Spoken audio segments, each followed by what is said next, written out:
ایک آدمی جب دنیا میں آیا تو دنیا میں آنے کے بعد وہ فتنوں میں پڑتا ہے.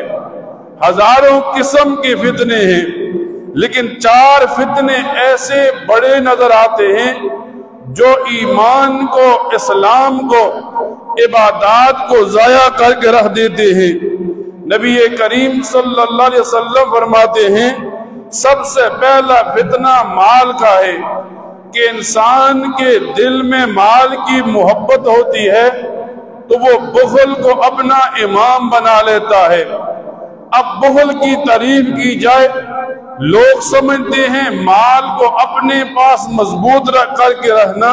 نہیں، فرمایا جب زکوٰۃ کے دن ہو زکوٰۃ کا ادا کرنا، عشر کے دن ہو عشر کا ادا کرنا، کسی غریب کو ضرورت ہو اس کے ساتھ امداد کرنا. لوگوں نے شریعت کو یہاں تک بند کر لیا، لیکن اصل مال کی محبت تب سمجھ آتی ہے جب ایک آدمی کے گھر میں اس کی بہن ہوتی ہے، ایک آدمی کے گھر میں اس کی بیٹی ہوتی ہے، اور جب میراث تقسیم ہونے کا وقت ہوتا ہے تو آدمی مال کے لیے بہن کو، بیٹی کو چھوڑ دیتا ہے، مال کو نہیں چھوڑتا. اسے مال کی محبت کہتے ہیں. فرمایا دوسرا فتنہ خواہشات کی پیروی ہے. جیسے دل نے کہا، جیسے دماغ نے سوچا ویسا کام کر لیا. یہ نہیں سوچا اللہ کا کوئی حکم ٹوٹ رہا ہے، نبی پاک صلی اللہ علیہ وسلم کا کوئی طریقہ چھوٹ رہا ہے. جب اللہ کے حکموں کو بندہ محفوظ کرے گا، نبی کریم صلی اللہ علیہ وسلم کے طریقوں پر چلنے کی کوشش کرے گا، یہ آدمی کبھی بھی خواہشات کے فتنے میں نہیں پڑے گا. اور ہمارا تیسرا یہ کہ آدمی دنیا کو آخرت پر ترجیح دینے والا بن جائے گا. آج ہم دنیا میں یوں لگے ہیں، دنیا کمانے میں یوں لگے ہیں، کماتے کماتے وہ وقت آتا ہے جب جسم سے روح کو کھینچا جا رہا ہوتا ہے. ہم دنیا سے جا رہے ہوتے ہیں رونے کی حالت میں، اور ہمارے پیچھے وہ عصا ہنس رہے ہوتے ہیں.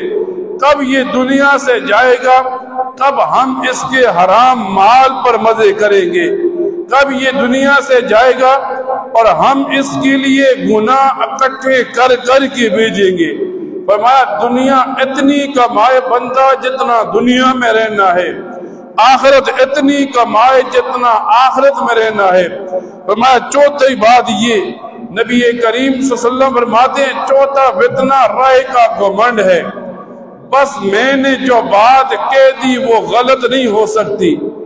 آج ایک تو دنیا دار لوگ اپنی رائے کا گھمنڈ ہوتا ہے، لیکن ہم اس دور میں کھڑے ہیں ایک دیندار آدمی بھی اپنی رائے کے گھمنڈ میں یوں آتا ہے.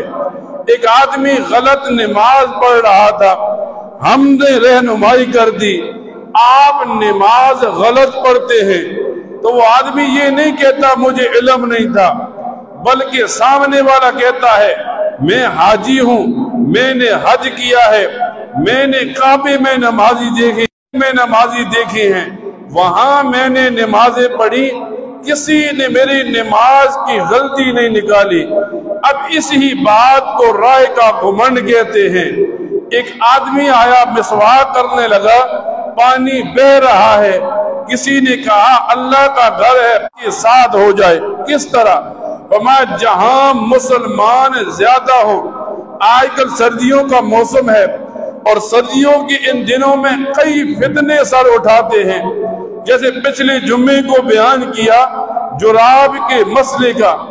آج ایک آدمی اگر بڑی جماعت دیکھتا ہے تو اپنے آپ کو اس بڑی جماعت کے ساتھ کھڑا کر لے. مثلا ہم دیکھتے ہیں دنیا کے مسلمانوں میں سے 80% مسلمان امام اعظم امام ابو حنیفہ کو پیروکار ہیں، تو ہم بھی امام صاحب کے پیروکاروں میں کھڑے ہو جائیں. اب جب